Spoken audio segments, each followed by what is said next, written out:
you know that you wanted to be a professional baseball player? I mean, ever since I can remember, that's always been the goal. Like I've always wanted to play baseball for as long as I can.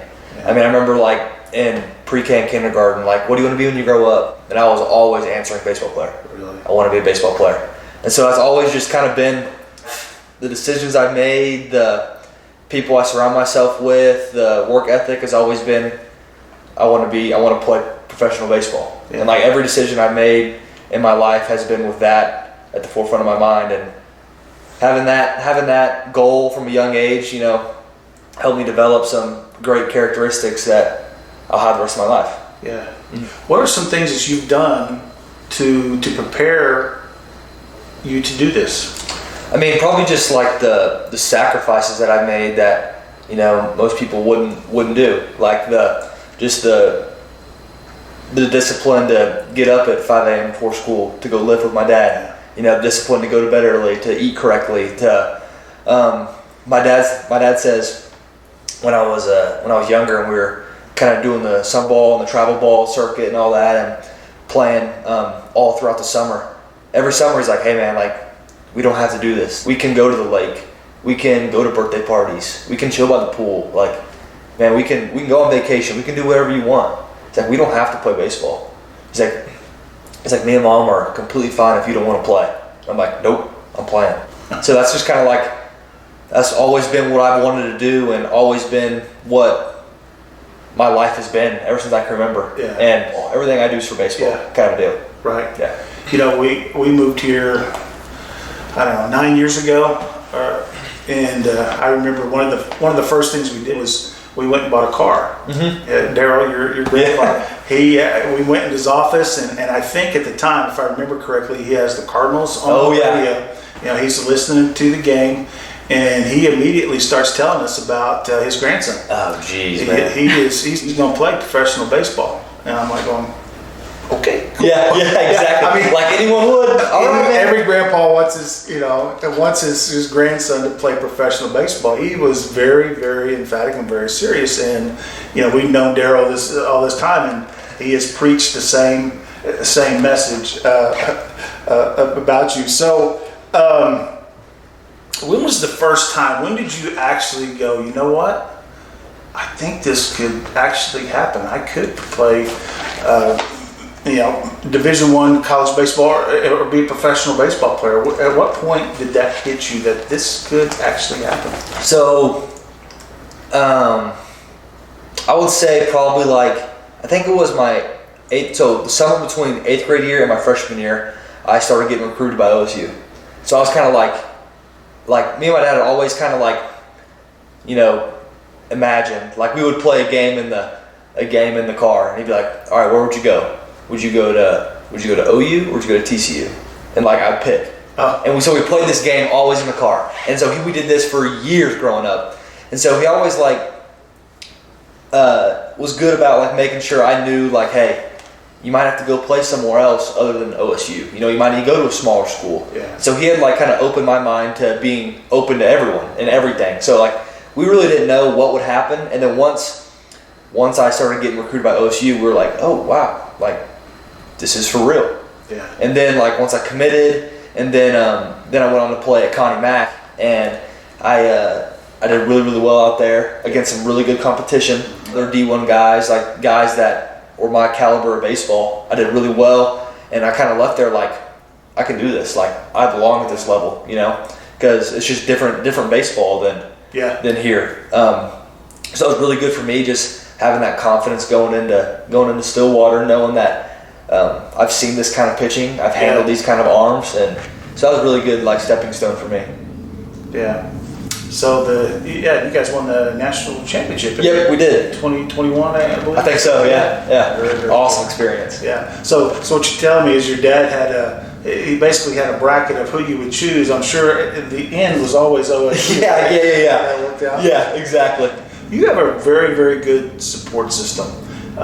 Your family and Kingfisher and high school level, OSU and all that you've had there, and in your Connie Mack. Tell me a little bit about your support system. I mean, they mean the world to me. I mean, in my college career, I can count the amount of games they missed on one hand. Yeah. Like I might have played 2 games in my entire career where like no one I knew was in the stands. Wow. And for like no matter where we were, we could have been in Florida, we could have been, you name it. There was someone going to be there. Wow. And so just like having that support system, knowing that they're always there for you, they're always in your corner, always was willing to take you out for a meal after the game. I mean, it just means the earth to me. And I can't say enough good things about my family and my close friends that have been along every step of the way. I mean, they've earned this just as much as I have. Yeah. You know, my family has made countless sacrifices for me to achieve my dream, and I mean, God bless them. They've done so much for me. Yeah. And I mean, like I said, they've earned this just as much as I have. They're just as happy as you just are. as happy. Oh, absolutely. Yeah. You know, that after I signed, everyone was in here bawling, and just like they just got signed by the Twins. It means so much having all those people in my corner, and I always feel love. Always. Yeah. Again, we've lived here for a long time and have seen that. So you have a great support system, but I'm sure there's probably been times in your life where maybe you haven't had support from certain areas, or somebody's told you that maybe your dream's too big and maybe this is not a possibility. Well, tell me a little something about those situations if you have examples. I mean, yeah, no one's ever really said it to my face, but there's always kind of been like the little comments that I'm like, I know what you mean behind that. Yeah. Like there's life after baseball. Well, obviously there is. And thank goodness my parents have drilled that into me. Like, I need to go to school, I need to get a good degree, because like baseball's not gonna last forever, right? But right now I'm gonna play as long as I can. Absolutely. Yeah. And matter of fact, it just happened the other day. You know, someone kind of had a little snide remark to me, and I was like, we'll see you in a couple days. Yeah. You know, that's kind of, I was polite to him, didn't say anything, but, you know, just kind of make note of it, know who's in your corner, and then use that as fuel, and then prove those doubters wrong. Right. Yeah. Well, as far as the academic part, I mean, that chair, from what I understand. Yeah. Tell me about that chair. Yeah, so this is the OSU baseball director's chair. OSU athletics, they pick one kid from each team, and it's kind of like a person who embodies like kind of what OSU is about, like kind of their, obviously, athletics, academics, how they are as a student, right, how they treat others, how they are in the classroom, away from, like, in the community, away from baseball. And yeah, I was fortunate enough to win that. That was a big honor. That is big. Yeah. And it's picked from no one from OSU. It's picked from like a panel of people, and it's like anonymous. Oh. So it kind of stacked my resume up against some of the other guys that qualified. Yeah. And I was lucky enough to win this. It was a big honor. It was cool. So it's really not all about baseball. You have proved that. Yeah, exactly. That's right. That's very cool. That's right. To me, being a catcher is the absolute most difficult position to play. You're involved in every single pitch of the game, and you're not just squatting down ready to possibly get it hit to you 3 or 4 times a game, but you have to be there. Your head on for every pitch of every play, and you have to, in my opinion, I would think, have to work harder than anybody else. And you've touched on that, on how important hard work has been to you. And so tell me, on your journey to be a catcher, first of all, when did you first catch? So I started catching probably when I was 9 or 10, and just kind of threw me back there to catch some. It's kind of, when you're growing up, your 3 best players are your pitcher, your shortstop, and your catcher. Yeah. So I just hopped back there, started catching, and then I started playing some travel ball. And my travel ball coach for the Oklahoma Fuel was like, "Ian, you're gonna be a catcher." And I was like, "Yeah, right, dude. I'm gonna be a shortstop or a pitcher." And he's like, "No, you're gonna be a catcher." He's like, "Watch." And I was like, "All right, man." He told me that when I was like 10. And I was like, "Dude, I'm gonna be a shortstop." Nope, sure enough, he was exactly right. Wow. And kind of a couple years later, I started realizing, like, yeah, I'm a catcher for sure. And so then I started catching. I played other positions still, but then I started taking catching more seriously and started actually working on it. Stopped taking ground balls, started working on receiving, blocking, and all that stuff. And I've just grown to love it. So who's been the biggest influence or helper in your journey in being a catcher? So before I kind of knew any of the basics or anything, I went to a catching coach at Oklahoma Fuel. His name is Greg Newman, and he taught me the basics, just kind of the stance, the block, the transfer, throw to second, all that kind of stuff, the footwork.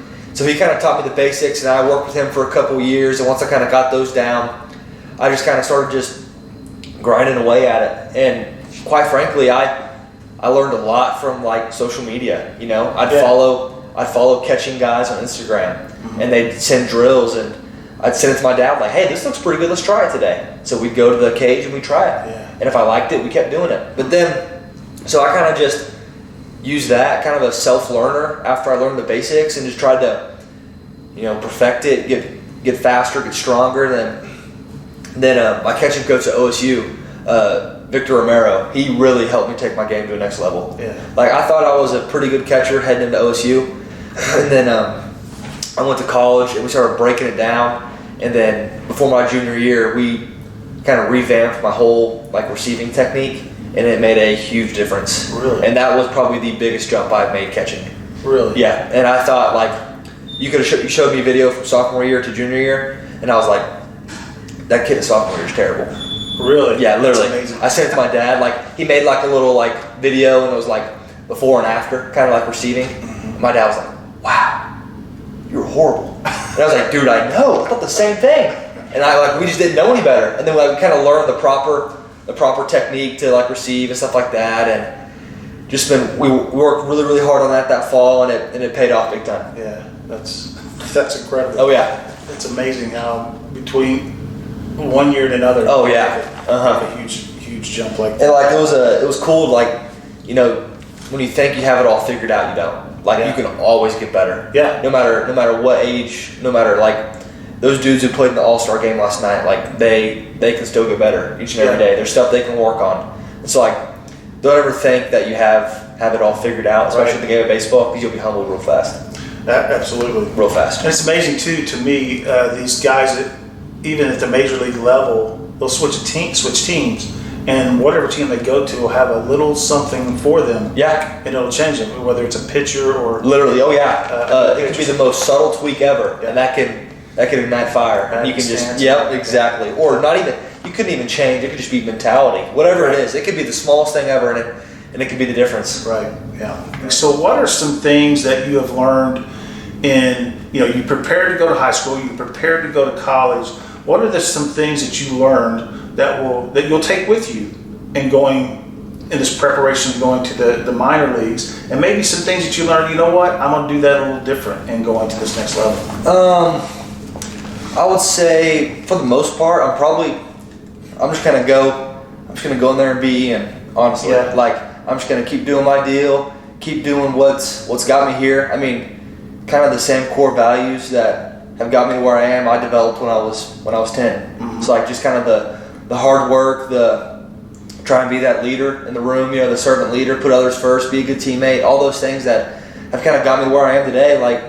That's who I am. That's what they like about me. Right. So hopefully not change a whole lot. Just go be myself, go let it rip, go have some fun, yeah. Just go enjoy it. I mean, this is what I've dreamed of for so many years, and now I'm finally here. And I'm not going to change now. I'm just go do what I do best. Yeah. Yeah. When I wrote that question down and was thinking about that, I had a feeling that would probably be your answer. Yeah. Just hard work and exactly do what you do. Yeah. Me and my dad had a conversation about it yesterday. He's like, dude, you haven't made it, but you're getting there. And he's like, don't change. He's like, they like what they see out of you now. Don't go and try and be someone you're not. I'm just gonna go be me. I'm excited for the new opportunity, the new scenery. It's going to be awesome. I just can't wait to go plug in each day, work my butt off, get involved, and just see where this thing takes me. Just who knows how long I'll keep playing, but just give it all I've got every day, and just keep trucking along, just keep being me. Let me ask you this question, and this is just something I've never experienced, and most people have not experienced this. But what's it like for a young kid to come up to you and ask you to give him an autograph, or can I get my picture taken with you, or what is that like for you? I mean, it's awesome. It's cool, kind of like that little feeling of being like you feel a little famous. You know, a little kid comes up and asks for your autograph or a picture. You know, you can just the smile on the kid's face means everything. You know, I remember when I was a kid and getting to hang out with my brother's older buddies. I felt like I was so cool. You know, they would hang out with me. Yeah. Or the going and watching an OSU game and getting an autograph. You know, I just remember the feeling that gave me, and I just want to always give that feeling back to the kids. You know, whether that's signing autographs or playing wiffle ball with the neighborhood kids or whatever. You know, I know they love it, and I have fun with it too. Just the simplicity of where they're at in their careers, just so excited about baseball and excited about seeing a guy like me out there that they want my autograph. It's pretty cool.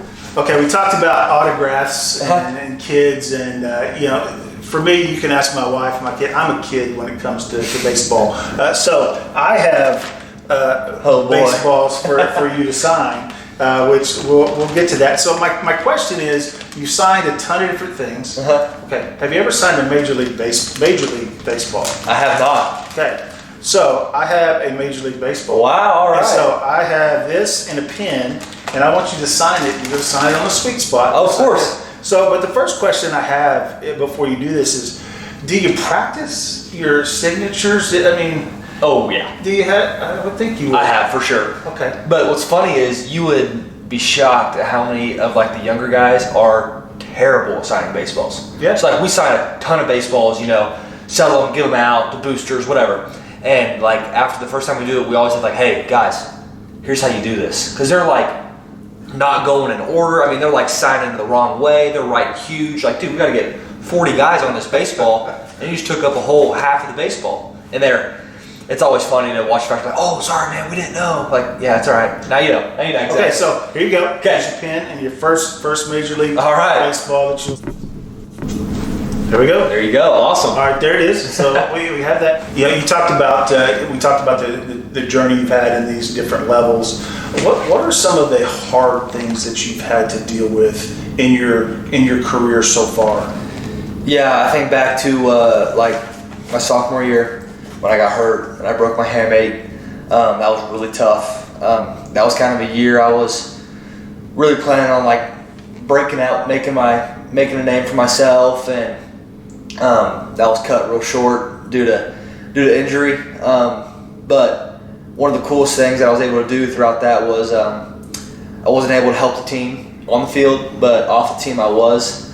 Just be that guy in the locker room that brought great energy every day. And then one of the coolest things that I started that year that I'm most proud of was we started a Bible study that year. I wasn't playing, and I was like, man, I could help out like that. So we started a Bible study on the road. So every road series, I'd put together a little Bible study, and some guys would show up, and I kept doing that each year, and it got to a point where quite a few guys showed up, and it was really, really cool to see guys come every week and dive into the Word and hopefully change some lives that way as well. Wow. Yeah, it was really, really cool. So you were able to make a difference off the field, which will make a difference on the field. Exactly, that's right. And then, so obviously, like the hamate, that was really tough for me. And then, college baseball it's tough. Like, it's a business. Like, you have to win games. So, like the coaches' job is put the best lineup out there. So sometimes you're not in the lineup, and that's hard, especially coming from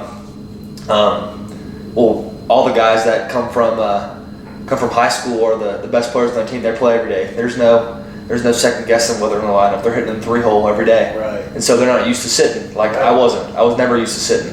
And then you show up and you're not in the lineup, and you're like, God, this is hard to watch from the sidelines and still be a good teammate and kind of swallow your pride and still root for the guys. And it's tough. It is hard. But, those days where I was hurt or where I thought I should have been in the lineup when I wasn't, I mean, those days have shaped me into the man I am today. Yeah. And then that allowed doors for me to grow, for me to start the Bible study with my teammates and help guys grow in that way too. It was really, really cool. That's cool. Yeah. What is your favorite Major League Baseball team? Easy, Twins. Okay, I had a feeling you might say the Twins. Who's your second favorite? Second, so my grandpa grew up an enormous Cardinals fan. So, got to be the Cardinals. Okay. But he ditched that pretty fast for the Twins, I'll say. I was impressed. Wow. Yeah. Biggest Cardinals fan I've ever met, and he ditched it pretty quick. Okay.